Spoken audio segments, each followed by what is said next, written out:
హనుమంతరావు వచ్చినట్టున్నాడే. అరే అదేంటి ఆయన గొంతు ఆడగొంతులా మారిపోయిందే? సుమొచ్చింది. ఉమా కూర్చో.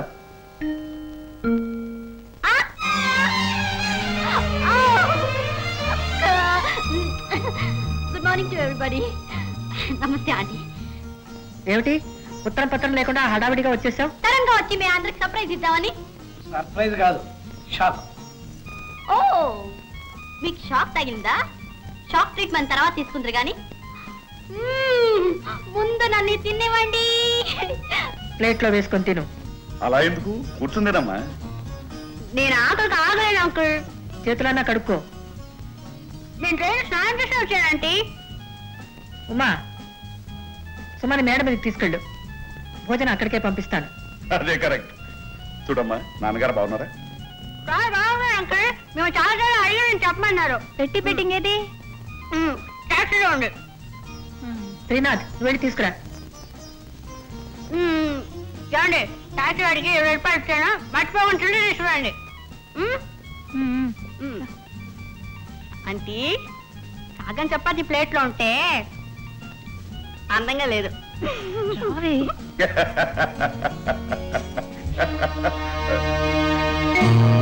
ఇదేమైనా మన ఇల్లు అనుకున్నావా? నీ ఇష్టం వచ్చినట్టు అలా చేయడానికి? అరే ఈ ఇంట్లో సరదాగా మాట్లాడటం కూడా తప్పేనా? ఇక్కడ కాలు కదిపినా నోరు మెదిపినా అన్ని ఒక పద్ధతి ప్రకారం జరగాలి. ఇదేమైనా రూలా? అవునే. అంతేకాదు ఇక్కడ అందరూ మెల్లిగా మాట్లాడతారు. అవసరం లేకపోతే అసలు మాట్లాడరు. మై గాడ్, మిలిటరీలో కూడా ఇంత కట్టుబాట్లేదే.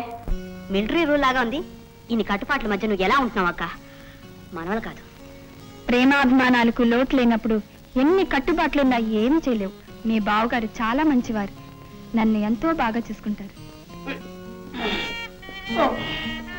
ఈ కొండ బరువు కాస్త దింపుతారా? అంత బరువుగా ఉన్నాయా అవి? అదే దీంట్లో కొండరాలున్నాయి నాకు అర్థం కావట్లేదు. పాపం ఇద్దరు కూలీలు కూడా మొయ్యలేరు. ఇదిగోండి చిల్లరా. ఉంచుకోండి. నాకెందుకు? పాపం ఇద్దరు కూలీలు బరువు మోసుకొచ్చారుగా, అందుకు కూలి. వేళాకోళానికనే ఒక అర్థం ఉండాలి. అరే వేళకోళం కాదక్క, నేను సీరియస్ గా చెప్తున్నాను. నేను సీరియస్ గానే చెప్తున్నాను. Thank you man, thank you very much. అతనంత వినయంగా మాట్లాడుతుంటే నువ్వు ఇలాగే నా సమాధానం చెప్పడం? అతి వినయంగా మాట్లాడే వాళ్ళని అసలు నమ్మకూడదాక. నీ పెళ్లి రిసెప్షన్ లో నన్ను ఎంత ఎగతాళి చేశాడో నీకు తెలుసా? ఒక ఆట ఆడిస్తాను చూడు. ఆంటీ ముందా చెప్పులు బయట వదిలేసిరా. ఓ సారీ ఆంటీ. ఏం చేస్తున్నారు ఆంటీ? ఆపిల్ పాయసం చేద్దామని. ఓ చూస్తుంటే నేను ఎవరు ఊరిపోతుంది. నీకు ఇష్టమా? ఆపిల్ పాయసం అంటే ఇష్టం. నేను చావు సన్నాసి ఎవరుంటారంటీ? నాకు ఇష్టం లేదు. మూర్తి ఏమ్మా? ఈ పాయసం కొంచెం ఎక్కువ చేసి సుమ కూడా ఇవ్వు. ఏ ఇంకెవరు తీసుకోరా? లేదు, ఈ పాయసం మీ అంకుల్కి మాత్రమే. అయితే నాకు వద్దులే ఆంటీ. అందరు తీసుకున్నప్పుడే నేను తీసుకుంటాను. అందరికి ఆపిల్ తీసుకుంటాను. నీకు ఎలాగూ చేతులు కడుక్కు తినే అలవాట్లేదు. ఆపిల్ అయినా కడిగి తినొచ్చుగా. ఏం కాదంటీ, చిన్నప్పటి నుంచి ఇలాగే అలవాటు. ముట్టి వేడి వేడి తీసుకో. ఈ టైంలో టీయా? ఏ టీ కూడా ఒక టైం ఉందా?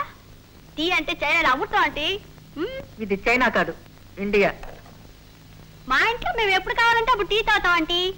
ఈ ఇంటి పద్ధతులు వేరు. మమ్మీ, మెడికల్ చెకప్ కోసం డాక్టర్ రామూర్తి గారు రేపు వస్తున్నారు.